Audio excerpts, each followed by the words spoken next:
hate time blocking, and this is why you should build a CEO schedule instead. Let's get into it. All right, my friends, and welcome back to another kick-ass new episode of the Burnout-proof podcast. We are dueling it today. We are doing YouTube and the Burnout-proof podcast simultaneously, and I'm really excited for it because we are actually kicking off a 3-part series today. We are kicking off a series all about creating what I call a CEO schedule. And this CEO schedule, the gist of it is so many of us just don't know what we're doing when we sit down to start our day. Period. End of story. We sit down and we're sorting through this mile-long to-do list, trying to figure out what the true priorities of the day are. And the fact of the matter is that is never a good way to spend your day. So today we're going to be talking about part 1, how to create a CEO schedule. Now, before we get too far into this, for my corporate employees out there, this might be a video that you have to kind of pick and choose from. This might be something you have to pick and choose what is applicable to you and what is not. I'm definitely going to be using a lot of like solopreneur, entrepreneur examples as we talk through building a CEO schedule. But the fact of the matter is I do still think it can benefit you when you are a corporate employee. And I'm going to kind of give you some alternatives that are going to be useful to you when it comes to creating that CEO schedule for yourself. But let's actually even dial it back a little bit before we dive into it. Why did I end up creating a CEO schedule? Well, ultimately, there were 2 big reasons for it. Firstly, I tried time blocking. We're actually going to kick this off in a way I did not plan on kicking it off by talking about time blocking. I have tried time blocking before. I hate it. I absolutely hate time blocking. I've used that like Motion app, which like schedules all of your tasks into your day. I hate it. It ends up making my calendar feel so cluttered, which just stresses me out and makes me feel like I have no freedom. And it just made me more stressed than I was before. And I found that I don't really need a rigid schedule, but I do need structure. I need structure with space. That is how it works best for me, because when things get overscheduled, it ends up having the kind of opposite effect that I want it to. But when I have zero schedule, I end up flailing trying to figure out what the hell to spend my time on. If you are an entrepreneur out there, if you're somebody who has a side business, you know the to-do list can get crazy long. And because we are our own bosses, we're at the beck and call of our brains to determine what is the highest priority of the day. And if you are neurodivergent, it's even harder to figure that out. And that is where creating what I call a CEO schedule is really, really beneficial. So the first thing I want to introduce to you is the idea of themed days. This might be something that you've heard of before. If you have, awesome. If you haven't, the whole notion of themed days is instead of time blocking your schedule and stacking things super strictly into your schedule, you create buckets of tasks that have designated days in your calendar. So for example, my CEO schedule looks like CEO day on Monday, which is when I'm recording this, client day on Tuesday, which is a very, very heavy call day. I really don't plan much in the way of to-dos and projects and moving the needle on things. It is a client day. That is what I do.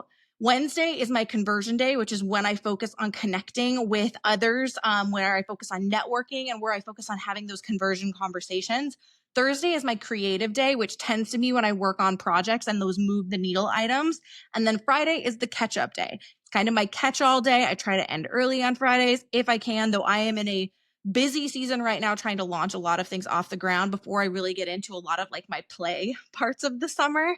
But that is my CEO schedule. So for you, it could look like marketing Mondays. It could look like delivery days where you're focusing on client deliveries. But that is the whole idea of themed days. And the thing that I love about themed days is it lets your brain shift gears less. There's fewer drastic changes going from client call into project creation or client call into maybe you're doing financials and stuff like that. Those are big jumps for our brain to make. But when we are doing themed days, we end up being more streamlined in the stuff that we are doing day to day. And it helps our brain more easily make decisions about what we're working on when. When I sit down, and I even have my CEO days mapped out, my CEO days, my first Monday of the month is always where I reflect on the previous month. I look at my financials. I look at my KPIs.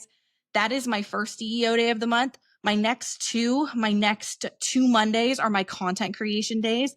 My fourth CEO day of the month tends to be where I'm very systems focused. And then the last CEO day of the month, if there is a fifth Monday in the month, is kind of a free-for-all. It might be whatever I really want it to. Maybe there's something I've been trying to learn. It might be a little bit more of like a professional development day for me. But that is my CEO schedule. Now, I want to actually, now that we've defined what themed days are, let's talk about how do we identify what your themed days need to be, okay? And this is where things start to get very, very personal. What you want to do is you want to sit down, and when I've done this with clients, I've literally done full-blown strategy sessions with clients to help them figure this out. If that is something you need, go ahead and check out the description below for links on where you can book that. But when I've done this with clients before, what we do is we literally sit down and we brainstorm every single thing that they spend time doing every week. Oh my God, guys, I'm literally getting so animated talking about this. I had to pause and take a drink. So go through and you're going to audit your to-do list. And we're talking about write everything down. What kind of, I'm going to use a lot of entrepreneurial examples. Do you do a lot of content creation? What kind of content creation do you do? Do you have a podcast? Do you have a YouTube channel? Is it mostly like Instagram Reels? Are you making a lot of carousels? Are you writing a lot of blogs? What kind of content creation are you doing? And then think about the different kinds of client work and client deliverables you have. So brainstorm all of the things for you do for your business, down to admin and scheduling and client check-ins, to the stuff that is maybe, working on your business and working on those larger projects to help you scale your business or move new offers forward. So brainstorm all of that, but don't just stop at the business side of things. We also want to brainstorm the things that you are doing outside of business, the things that you might be doing for your kids or for your significant other. Brainstorm everything. Dump that to-do list onto a piece of paper. And like I said, when I do this with clients, we're like mind mapping on a shared Zoom screen. So it doesn't have to be pretty. Make it ugly, but you want to brain dump everything that is currently on your to-do list. And then what we're going to do is we're going to group by type, okay? Sometimes people do this group by energy, but again, I find that if you're doing a lot of task switching, you're switching from content to client delivery, that's a big mental leap, like I said before. So I would recommend grouping by the type of task it is. That's kind of how I ended up with my themed days. My CEO day was a lot of the behind the scenes strategic stuff that I'm doing in my business. My Tuesdays was all about client delivery. My Wednesdays were all things that had to do with connecting with other people and networking and stuff like that. My Thursdays were often all about, working on those behind the scene projects to move things forward. And my Fridays were a free for all. So I liked to leave that free for all in my schedule, but think about the things that are coming up for you. Maybe you have a lot of family commitments. So maybe one of the days in your CEO schedule needs to be more family oriented. Maybe you have more client stuff than I do, and maybe it falls on Tuesday and Thursday of your week. Whatever it might be, brainstorm everything and start to group things together. It might be things like strategy, delivery, admin, creative work, but start to group things together and figure out what the common themes of those different task types might be. And then the final piece of building your CEO schedule is to then assign those themes to days of the week. And this is where we have to be a little bit strategic. When I did this initially, there was a lot of trial and error about what would work best in my particular calendar. Okay. So you want to kind of assign it based on the natural rhythms and external anchors that are potentially going to be going on in your life. So if you do have client call days, that's probably going to be your delivery and client day, like my Tuesdays ended up being. If you do have certain family activities, you might need to make sure you're building things around those. One of the clients that I did this with, she had a standing something on Tuesday afternoon with her kids. I think she homeschooled her kids. That's what it was.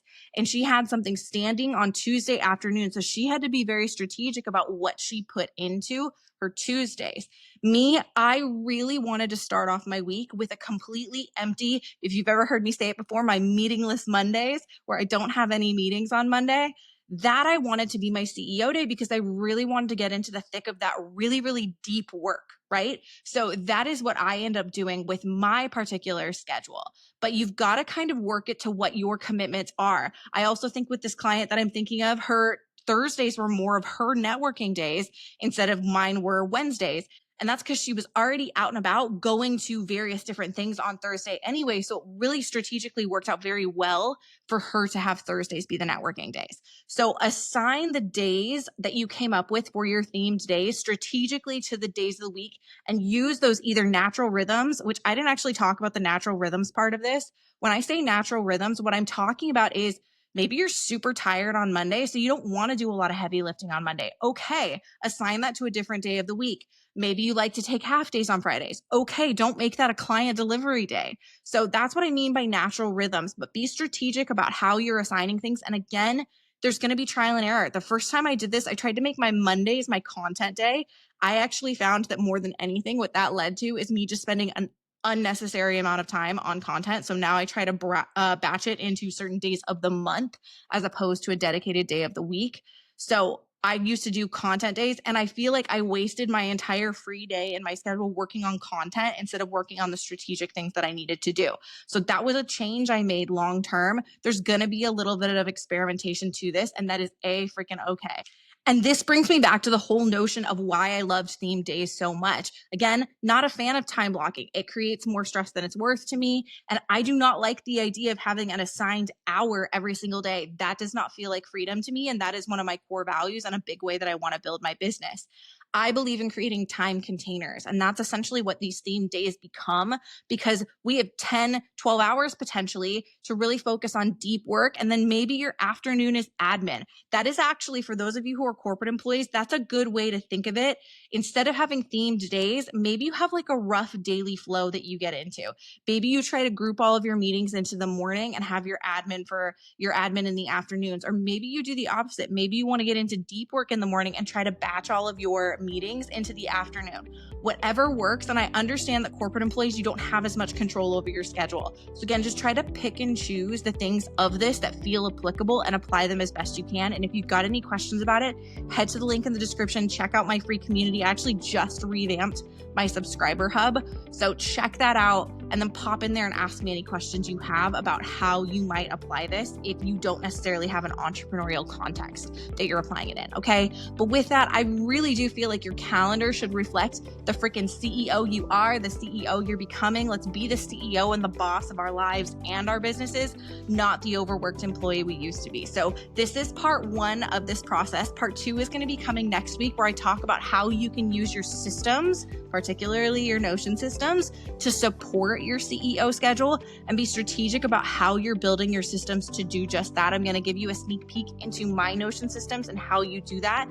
So as always, there's going to be a companion video on YouTube for those of you who are listening to the audio version on the podcast. So stay tuned for that. And part three, the week after, is going to dive into how you can know exactly what to spend time on every single day using that CEO schedule and using the systems you built. I cannot wait to get into this. I have been dragging my feet on this 3-part series for way too long, but we are getting into it right now. The final thing I want to share with you guys, if you do want something to walk you through this a little bit more seamlessly, I have a mini course that I call my CEO schedule mini course that I'll go ahead and link in the description down below. It walks you through this entire process from start to finish to make sure that you are giving yourself that CEO schedule that you deserve. So if that's something that's of interest to you, go ahead and check it out in the links below. But with that, my friend, thank you so much for being here. So thank you so much for watching, for listening. If you're on YouTube, don't forget to like, comment, and subscribe. And on the podcast, give us a 5-star rating wherever you're listening to at, okay? And I will see you in the next one. Stay relentless, Achievers. Bye.